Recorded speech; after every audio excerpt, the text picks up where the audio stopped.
सोनिया के लिए इंस्टाग्राम पर रील्स बनाना ही उसकी जिंदगी बदलने का वाहिद रास्ता था, क्योंकि उसने न सिर्फ बड़े बड़े ख्वाब देख रखे थे बल्कि वो खुद एक ऐसे खानदान से आई थी जहां उसने अपने वालिदैन को तो पैसे कमाने के लिए मेहनत करते हुए देखा था। उसके वालिदैन बाहर से थे जो काम धंधे की तलाश में दिल्ली आकर बस गए थे। पूरी फैमिली मगरबी दिल्ली के नगरोई में एक किराए के घर में रहती थी। सोनिया के वालिद जानवरों का चारा बेचते थे और उसकी माँ जो थी वो घर घर जाकर काम करती थी। पैसे की कमी के सबब सोनिया को 10वीं क्लास के बाद ही स्कूल छोड़ना पड़ा, लेकिन उसने ख्वाब देखना नहीं छोड़े थे। वो अपनी फैमिली को इस गुर्बत से निकालना चाहती थी और वो चाहती थी कि उसका अपना घर हो, इसलिए उसने सोशल मीडिया इन्फ्लुएंसर बनने का फैसला किया।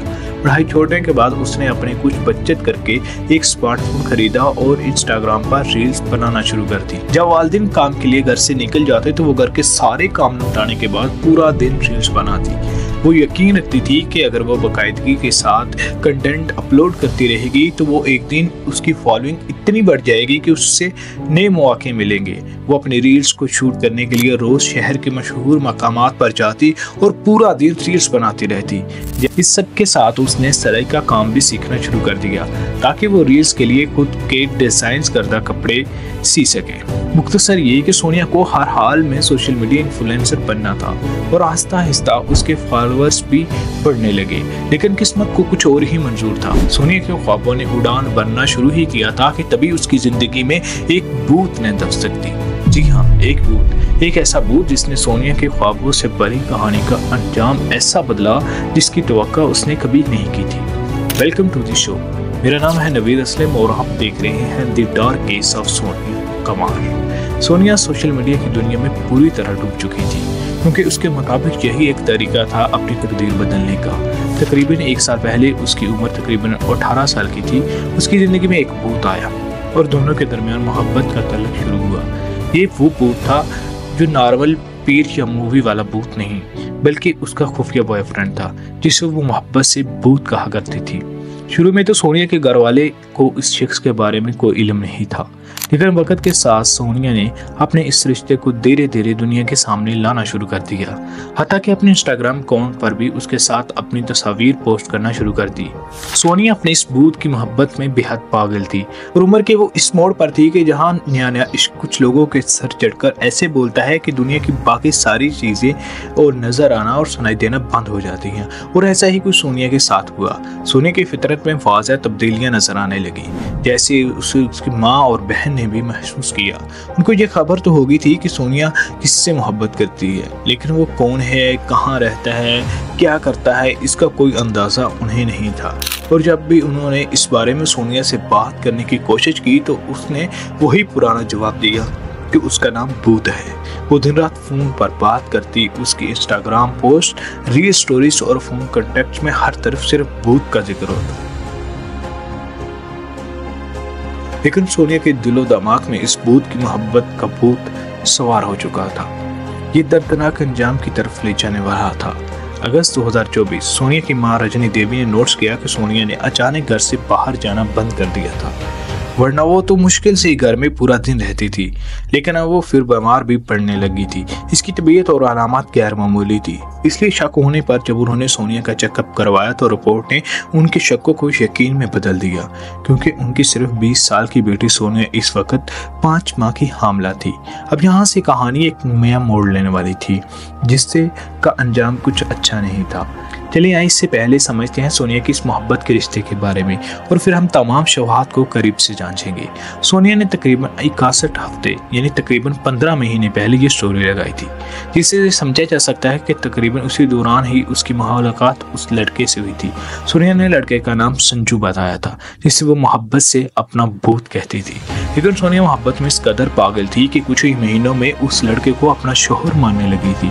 दरअसल 1 साल पहले इस इंस्टाग्राम स्टोरी में इसने लड़के को माई हस्बैंड लिखा था और 10 महीने पहले इसी पोस्ट में भी उसने कैप्शन में मेरा माई हस्बैंड लिखते हुए ये तस्वीर अपलोड की थी। यह सोनिया की आखिरी स्टोरी जो उसने साल अक्टूबर 2024 में अपलोड की थी, जिसमें उसने संजू को माई एवरीथिंग का जिक्र किया था।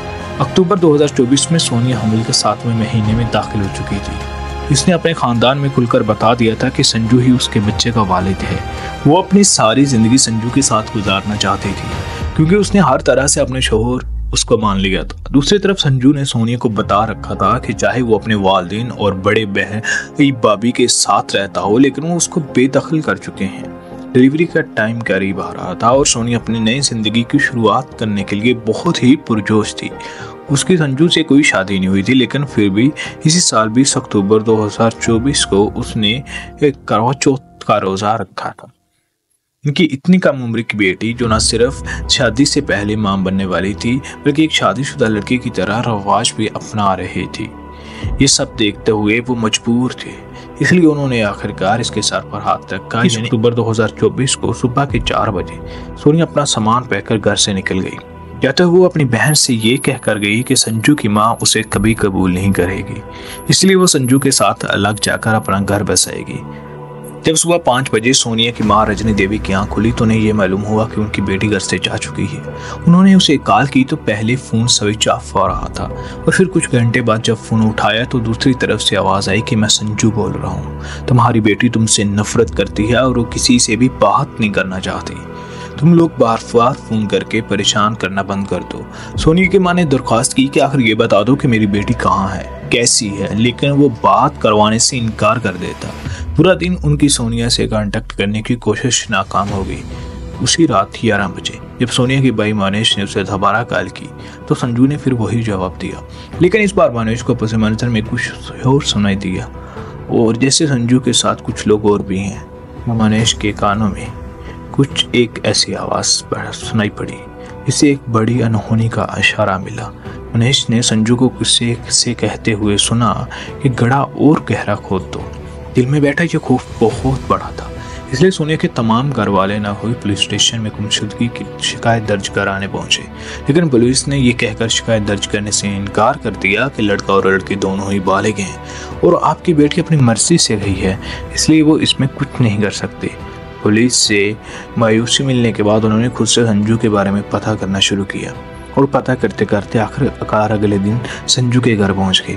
लेकिन यहाँ उन्हें जिस सच का सामना करना था, सलीम के घर, यानी सलीम जिसको जो खुद को संजू बताता था, उसका असली नाम सलीम था।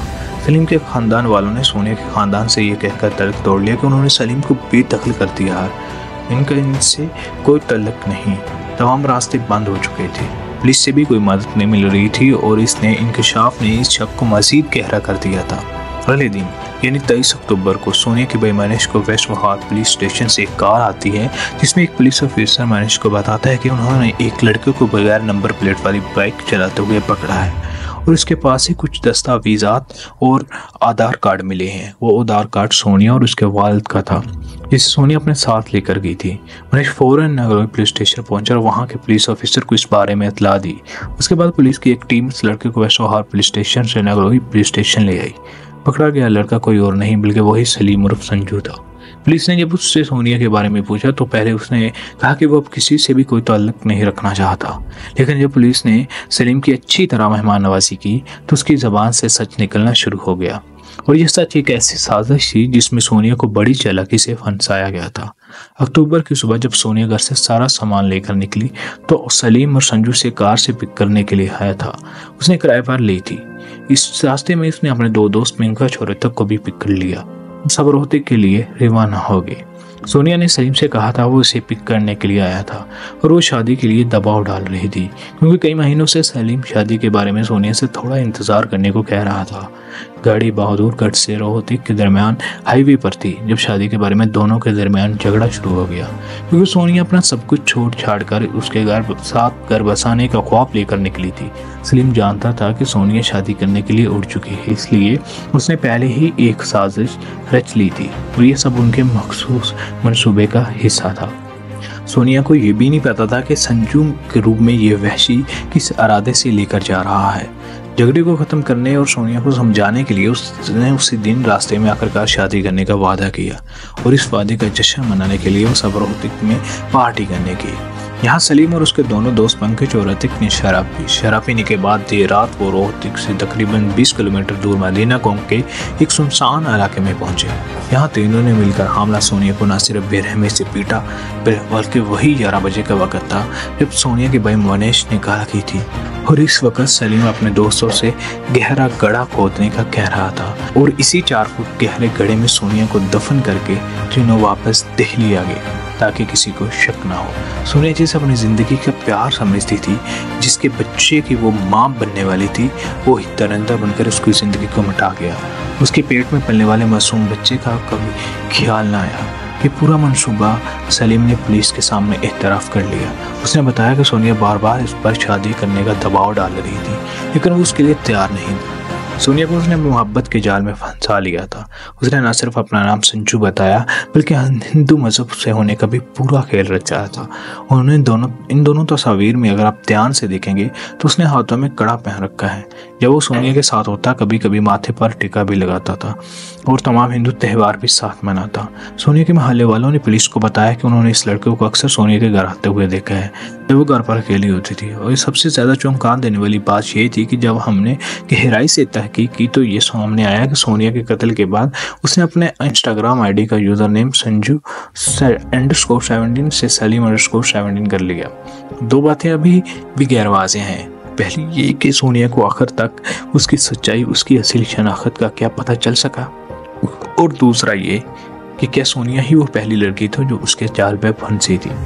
जैसे पहले भी ये और लड़कियों को भी यूं ही फंसा चुका था, क्योंकि इसके इंस्टाग्राम आईडी क्या अबाउट सेक्शन कहता है कि उसने यूज़र नेम तकरीबन 10 बार तब्दील किया।